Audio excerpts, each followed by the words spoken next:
incredible. No, hey, you gotta go. I am going to introduce you to Nathaniel Olson, who is here. He's going to lead us in the national anthem.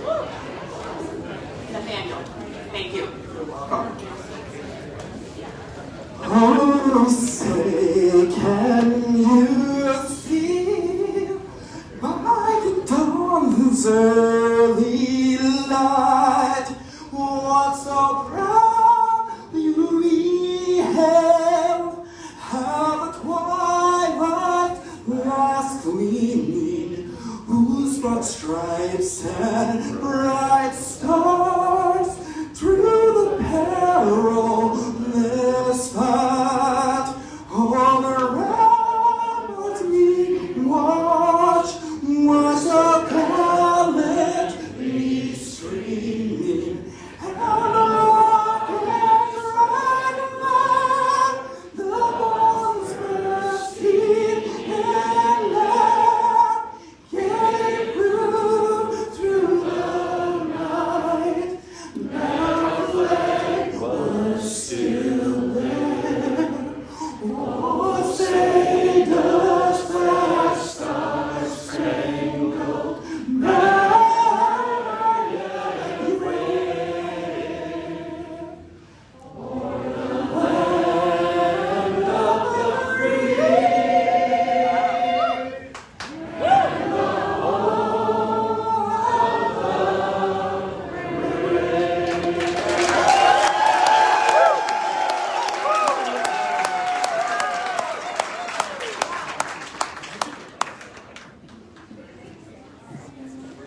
brave. Now I have the pleasure of introducing Minnesota's next governor.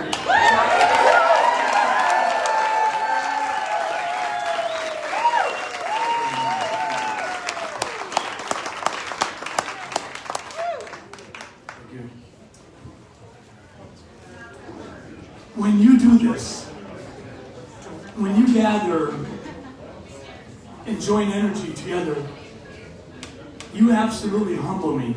You put a lump in my throat. Mary, where are you? Where's my wife? Generally, when I have a lump in my throat, Mary helps me. Mary, raise your hand. Back there.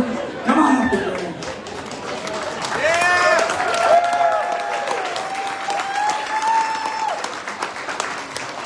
She was hiding in beer. She's the better half of my life. So,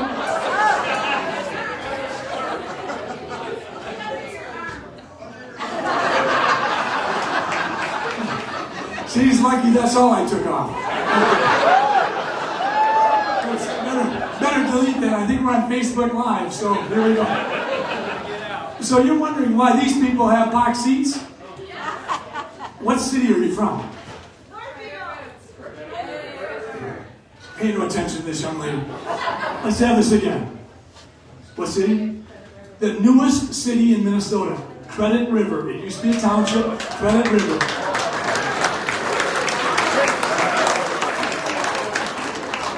And then we got some guests that I think we got a woman named Penny and a man named Brian, and their last name is Hegseth.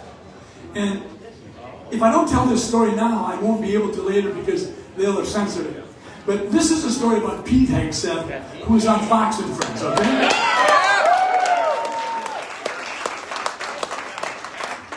So when we announced in March of 2021 that we were going to run, our team said, you need to be on Fox and Friends, and we need to get some press out of this so people know. So let's go fast backwards. My wife's gone. She's in Wisconsin, eating cheese curds and drinking beer with her family. I get up at 5 in the morning because we're going to be on about 6:15. Unfortunately, there's a thing called time zones.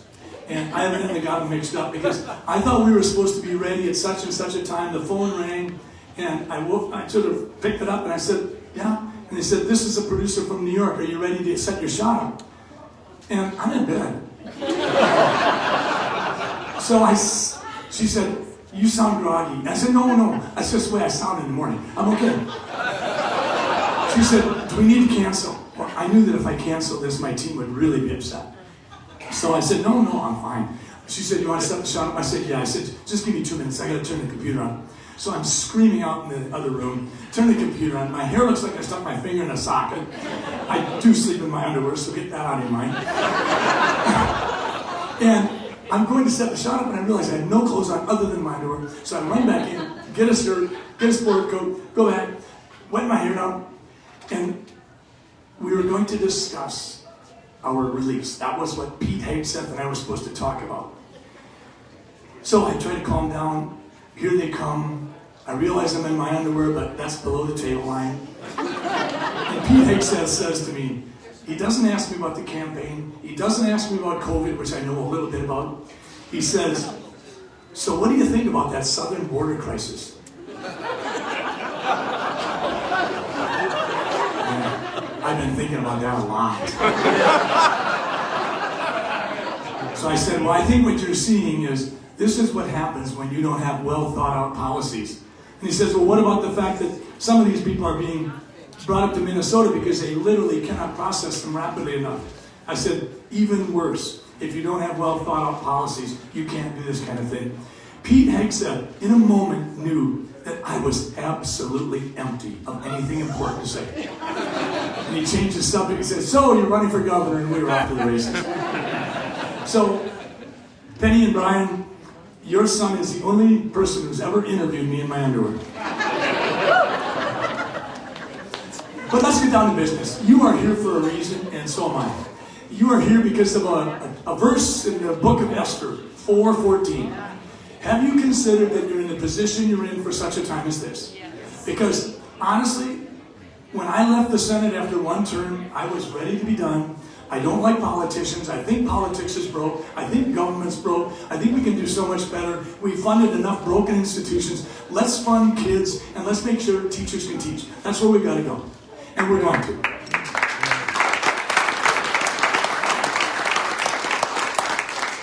But a funny thing happened on the way to the forum. And that was that my wife, who needed to have 4 major surgeries and was a big part of the reason we decided not to run again, she had her neck fused at 4 levels. She had a tumor removed from her head that was benign, thankfully. She had her shoulder replaced. She had her knee replaced. And one day she said to me, I feel better than I have in a decade. That's a miracle, especially for a girl from Wisconsin.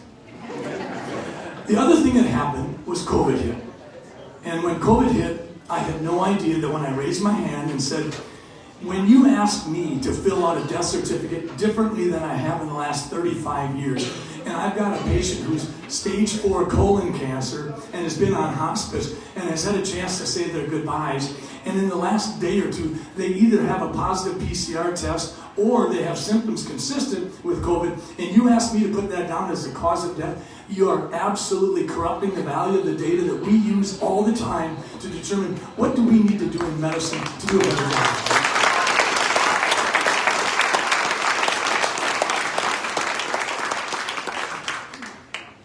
I thought when I raised my hand and I told Laura Ingram that, I thought that someone would call me and say, hey Doc, appreciate the heads up, we'll fix it. They didn't respond to me. I reached out to Jan Malcolm, there was no response. 2 months later, for the first time in my life, my license was being investigated. It reminded me a little bit of the story about the chicken and the pig. And they were talking about how important it is that people have the ability to have a ham and cheese omelet. And the chicken says, absolutely, we've got to make sure that anybody that wants a ham and cheese omelet can have it. And the pig looks at the chicken and says, yeah, that's easy for you to say. All they're asking from you is a donation. I've got to give the whole thing. That's the way I felt. They were asking me to give up my livelihood. I've got 4,000 patients that I'm extremely close to. And when my wife talks about retirement, I say, listen, when I turn 80, we'll have a serious conversation. But that's what happened. Fast forward, investigation after investigation. But I would never have been able to guess that people like Laura Ingram and Tucker Carlson and Rush Limbaugh and Glenn Beck and Tony Robbins and Dr. Drew and these people I never knew would come to my back. And they covered my back, they came to my defense, and it mattered. But what mattered way more was you folks. I would run into you at the gas station. I remember one guy circled around the pumps twice, Finally, he had the courage to roll down his window and he says, "Are you Doc Jensen?" I said, "Yeah." And he said, "Thumbs up to you, man. I got your back," and drove off. The same thing happened in the grocery stores. The everyday people were people that literally lifted our spirit. And you told us, "Listen, we got your back. Stay the course." So we have stayed the course. And we've been investigated 5 times. Saturday, 2 days ago, I haven't even had a chance to tell my team this because it did bother me quite a bit. But now the American Board of Family Medicine has gotten into the act and they've said that my credentialing may not be allowed because they've received input that I've been saying that ivermectin or hydroxychloroquine might have benefit, and that I've said that patient relationships are more important, potentially, than taking a jab, and that I denigrated vaccines. So now I'm in the middle of doing a response to the American Board as well as the Minnesota Board of Medical Practice. It hasn't stopped, but I'm a bit like a pit bull with a pork chop in my mouth, and I'm not going to let go because it's way too important.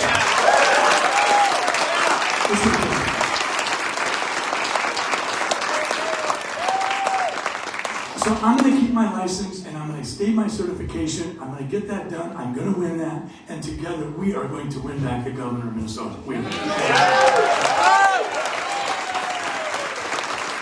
So let's run through the issues real fast because you want to know about the issues because we got to talk about tomorrow night. First off, if you want to talk about what we've got to do, first and foremost is we have got to rewrite emergency powers. So never again does someone tell us we can't go to church, but we can go to the biggest candy store in Minnesota. Second thing is we have got to restore public safety. And it would be nice if we could put that genie back in the bottle easily, but it isn't going to happen. We have a poison of lawlessness that is creeping across our streets. And it isn't just a Minneapolis problem or a Lake Street problem. This is across Minnesota, and we all know it. And honestly, it gives me no pleasure to tell you this, but if we don't somehow regrasp our own safety, we are not going to be able to rely on the police. We could double the number of police we have all over the state, and if we need them in 5 seconds and it takes them 3 minutes, it's too long. So we need to have stand your ground and constitutional carry so we can get that. And we need to write strong Kessel Doctrine so that our homes, our businesses, and our vehicles are places where that is our domain, and we can do anything we need to protect ourselves, our loved ones, or our grandkids in the backseat.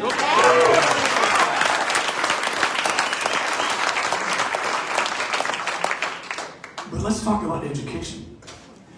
Let's not bash teachers, because that's a mistake. I take care of teachers every day in my office, and we've had teachers reaching out to this campaign saying, "We're with you."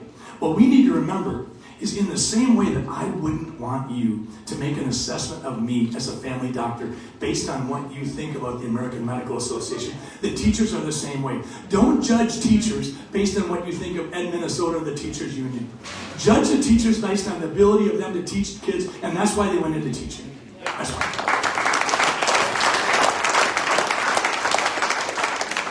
In a Jensen administration, what you're going to do is you're going to see farmers farm, you're going to see miners mine, you're going to see teachers teach, and we're going to see the government get the heck out of the way. That's what's coming.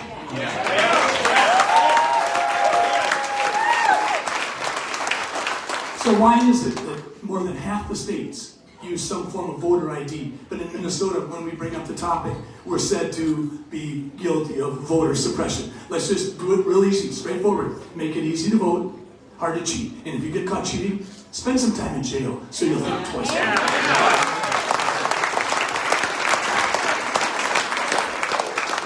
When you tell me that all that matters is the number of ballots in a box, and that my vote can be compromised by someone who shouldn't have voted, you're on the wrong track.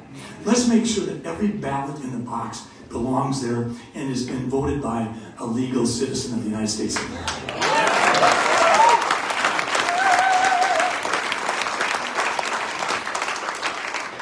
Spending. We don't have a revenue problem in Minnesota. We got all the money we need. You heard this thing about this $7.7 billion surplus? Stop that. There's no $7.7 billion surplus. There's a $10 billion overpayment, and you overpaid, so you deserve to get it back. It's that simple.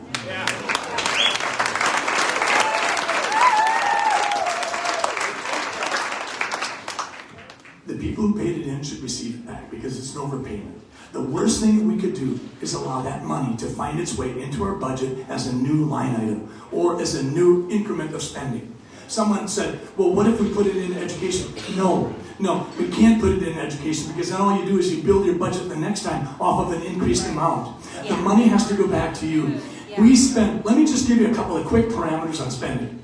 In Minnesota, if you're on welfare programs, you will get an average of $30,500. If you look at the 4 surrounding states, none of them hit $19,000. What do you think that does in terms of incentivizing? What you incentivize, you'll get more of. When we spend $30,500 and all the other states around us spend $19,000, you know what's happening. And it's not right. On the other hand, what we're doing in Minnesota is we've got this thing, and it's called Minnesota Smart. We used to brag about Minnesota Nice, but honestly, we have to rethink that. Because we've been too smart. We think that if people are leaving Minnesotans, some people say, well, yeah, they got theirs, they're taking off. No. What we're losing is the business creators, the job starters, the entrepreneurs, the people who are thinking outside the box. We're losing Medtronics to overseas. This has got to stop. Minnesota has problems in terms of business culture, business taxes, and business regulation. And the easiest ones to fix are the taxes and the regulation. But when you find yourself looking at a culture whereby business people have to feel bad about doing what we want them to do, we've got a major problem. And that's why we need Tim Walz out.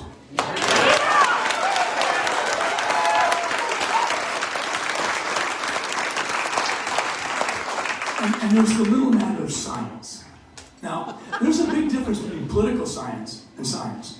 We could talk about the PCR test, and we could talk about the fact that once President Trump was not reelected, according to the press, we were told, listen, we're going to change the way you make the diagnosis of COVID-19. Now, doctors can't make the diagnosis unless you have a positive test. Well, that was never the rules before. And then they said, and by the way, the threshold that you're going to cycle these tests at has to drop down to 30 or less. And that wasn't the way it was before. So all of a sudden, we had the WHO, the CDC, and the FDA making rule changes that would, of course, make things look rosier. And then, of course, we had President Biden saying last summer, listen, we're free at last, we're free at last. We've got the vaccine, you won't transmit, you won't get the disease, and you can go without masks and there'll be no mandates. Well, how'd that go for you? Let's go, Brandon. So let me just say about vaccine mandates, they're immoral. I mean, I have been involved with vaccines my whole life. And I lectured on the Lyme vaccine. I wanted the Lyme vaccine to be desperately successful. It would be a game changer. My wife's a veterinarian. She has a lot of animals with Lyme disease. I've taken care of a lot of humans with Lyme disease. If we had a good vaccine that would solve the problem, hallelujah. It didn't work. They took it off the market. You know why? Because the VAERS data showed us that there was a problem. Let's skip forward to the rotavirus vaccine. I never really liked it because I didn't like the idea of giving a kid a shot at 2, 4, and 6 months that was only going to protect you against 1 season of diarrhea. Because quite honestly, in our practice, if we've got a 6-month-old with diarrhea, we don't cringe or panic or call Tony Fauci. We just take care of it.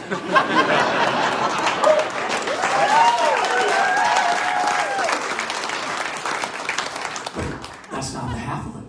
Because the rotavirus, that vaccine in the early 2000s killed a dozen kids by causing intestinal blockage. So what was done? Based on VAERS data, it was withdrawn from the market. It was retooled molecularly, and now it's back on the market. Am I feeling really good about that? No. Do I have all the science to condemn it or to promote it? No. So we just talk. So when my patients come in, we talk about it. This is the data. What would you like to do?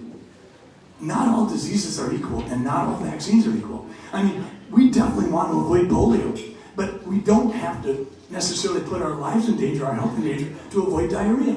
So we can make these kinds of decisions. That's political science when you see someone pandering and telling you that if you don't do what they want you to do, you're killing grandma. We have told so many young kids, so many 5-year-olds, so many 10-year-olds that they're interested in killing grandma because they didn't wear their mask right, or they didn't do this. Folks, we will not see the depth of this collateral mental health damage for decades to come. And when we do, we'll feel really bad, as we should.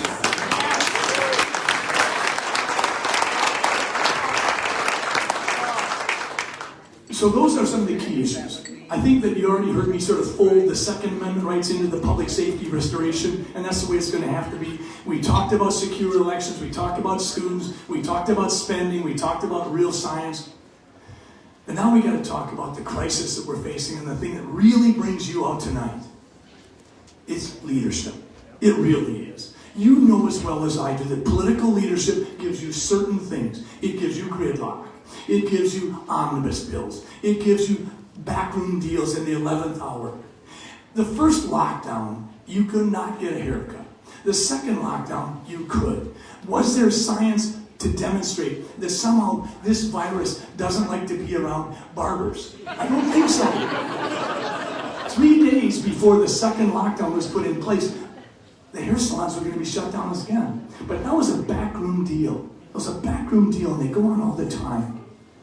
That's where we got to stop this. When we look at what we did wrong with this COVID-19, we could start with we didn't trust Minnesotans. But what we could also say is the lockdowns didn't work. We treated one size fits all. We put patients with active COVID disease back in the nursing home. Then we told the nursing home patients, you're going to die alone. Then we changed the goalpost. Then we went on to modeling and we wouldn't tell you the presumption. Then we went to masks and said, don't wear a mask, wear a mask, don't wear a mask. Oh yeah, you got to wear a mask. Then we told you that the masks aren't all equal, that you got to wear an N95 mask, but we all recognize that they're so uncomfortable, there's no way you could wear them. Then we moved into mandates. Then we went into the epidemic of fear. Then we went into the said that natural immunity doesn't matter. And then we had these immunization rollouts. And to top it all off, we thought we better buy a $7 million morgue that has a leaky roof so we could put dead bodies in it. How'd that work for you? We sold the building and we only lost $1.5 million. So for the government, it was a pretty successful investment. So what we're going to talk about is that's what you get with political leadership. But what does real leadership look like? Well, in my book, people ask me, why are you a Republican? It's always three people. It's Abraham Lincoln and his commitment to equality and emancipation. It's Teddy Roosevelt with his commitment to equal enforcement of the law, the environment, conservation. Do you remember what Teddy Roosevelt said? In the time of making a decision, the best thing you can do is make the right decision. The next best thing you can do is make the wrong decision. The worst thing you can do is do nothing. And that's what you get with political leadership. You're not going to get that from the Johnson administration. We will make mistakes, I promise you. And as soon as we figure them out, we'll change them in a day, in a week, whatever it takes. Because I'm Norwegian and I'm human.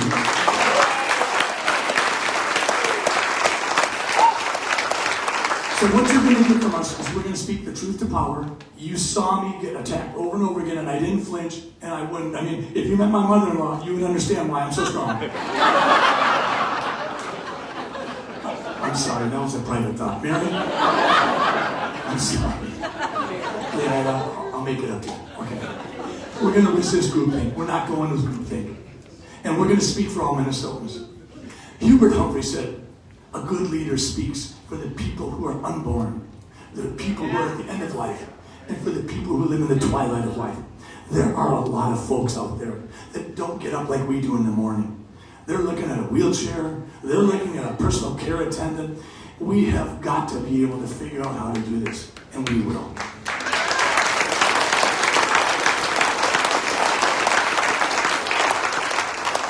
But perhaps most importantly, what you really see with a real leader is something that President Trump taught us. He certainly did not teach us how to do a Twitter account.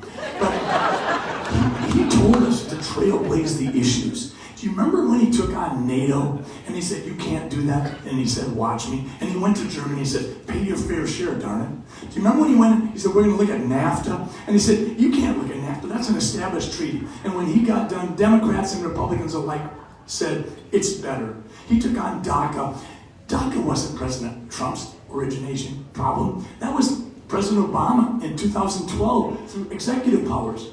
If it was such a moral imperative, why didn't Obama take care of it in 2012 when he had a Democratic Congress and a Democratic Senate? Trump came along and said, listen, just put something on my desk so we can solve this problem.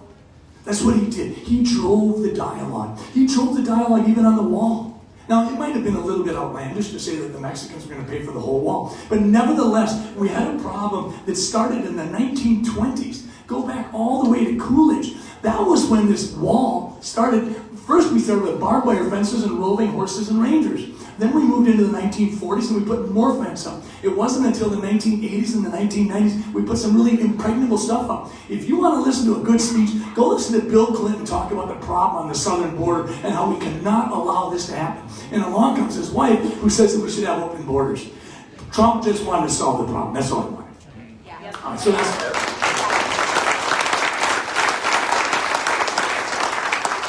So my wife and I decided that we were going to run because we wanted to do something novel. We said, what about winning? What about breaking that 25-game losing streak? So we said, we're going to run because we think we're electable. People know that I'm willing to speak my mind. I'm not going to respond to the pressing of the levers by the political elite. We're going to go out and we're going to expand our reach and we're going to energize all of you. And that's why you're here tonight. We so want you to be energized, not just for today or even just for tomorrow night, though I desperately need you tomorrow night. But we need you all the way through November, and quite frankly, we need you through the end of your lives. You have to be better citizens than you've been. You cannot allow complacency to enter in again, because we're all guilty of that. We did not think that freedom could be as in danger as it is right now. And wake up, folks, all of us. That's what we're doing.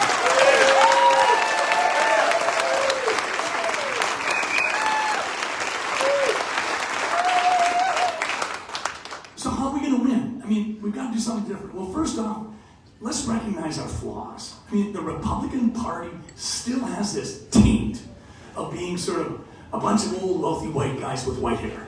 It does. There are some people that plug their nose when they check the box with an R. They would be more comfortable if they had a C and they just were voting for a conservative. And conservative, by the way, comes from the Latin word conservare, which means to safeguard. And most of us here tonight want to safeguard that which we think makes America great. The kind of childhood we had, the kind of parents we had. We don't want the state thinking that they're co-opting our parental rights. They're our kids. We want government out of the way. That's what we need to do. And that's how we expand our base, is we go and we tell people, okay, listen, we're going to get the women more engaged than we've ever been before. And women have stepped up, not just in Virginia, not just in Minnesota. Women are standing up across the land.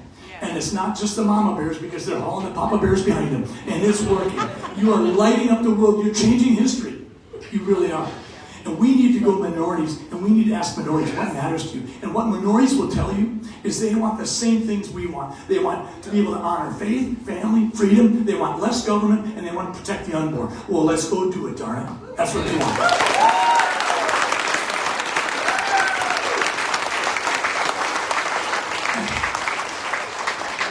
And how about the young people? How about the millennials and the Gen Zs? Anybody right offhand know what the average age is of a millennial right now? Millennials are 25 to 40. This is their time. They should not be sitting on the sidelines waiting for old white guys like me to say, hey, there's room at the table. Get your butt at the table and help us solve the problem. Just because you didn't memorize the 50 capitals to the states in 4th grade like I did doesn't make you any dumber than me. You're way smarter than I am. Way smarter. If my computer, my phone goes down, this microphone goes down, the last thing I'm looking for is you, sir. I'm looking at that young man back. We've got to legitimately ask the millennials and the Gen Zs, we need you. We need you at the table. We need you to help us. And that's what we're going to do. We're going to go after the millennials, we're going to go after the moms, we're going to go after the minorities, and we're going to create a path. And how are we going to do that? Well, how do you get your news these days? I actually looked the other day. How many printed papers does the Star Tribune put out every day? I think it's about 125,000, 250,000 on Sundays. You know what? We quadruple that on weekdays and we double it on weekends with our social media reach. We will go out to people that way. We will let you know what we're thinking. Social media is the way to communicate, and between Twitter and Facebook, there's no denying it. And then when you add Instagram in and TikTok, that's how we're communicating. And we communicate by emails, and we communicate by text messaging. The fact of the matter is, when you've got 85% of your traditional media being liberal, people are suspicious. So that's what we're going to do. We're going to use our social media presence. We're going to use the gasoline that you threw on the fire of our campaign to make it roaring hot. And we're going to go out and change the world. We broke records raising funds because of you, not because of anyone else. You did it. You were the ones who said, we're going to help. $1.3 million has never been heard of, and the average donation was not $1 million a person. It was $61. That's what it was. Thank you.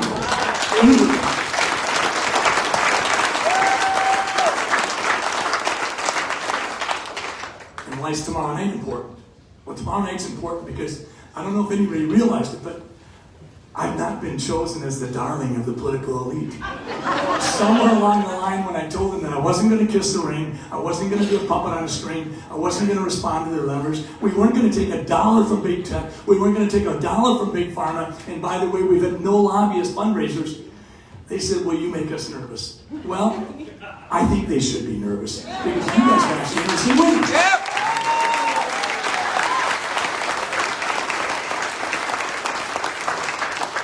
We are daring to do something different. The night before the caucuses, we're getting together and we're saying nothing else matters as much as this does.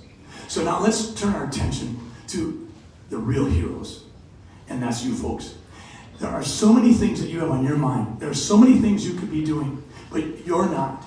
You're saying, I've got to take the time, I've got to carve away other things, I have to have the courage to do the thing that's most important. You know that Edmund Burke said something like this. You might not have known it was his words, but you've heard, the only thing necessary for evil to prevail is for good people to do nothing. You know that. And you know that the worst thing you could do is to do nothing because you could only do a little. Do the little you can, and you are, and that's why you're here. You're showing a courage that is absolutely uncommon. Minnesota hasn't shown this kind of vitality, this kind of vim and vigor. We are fired up. On one hand, we're angry. On the other hand, we're willing to stuff it down their throat because we're going to win this time. We're going to win.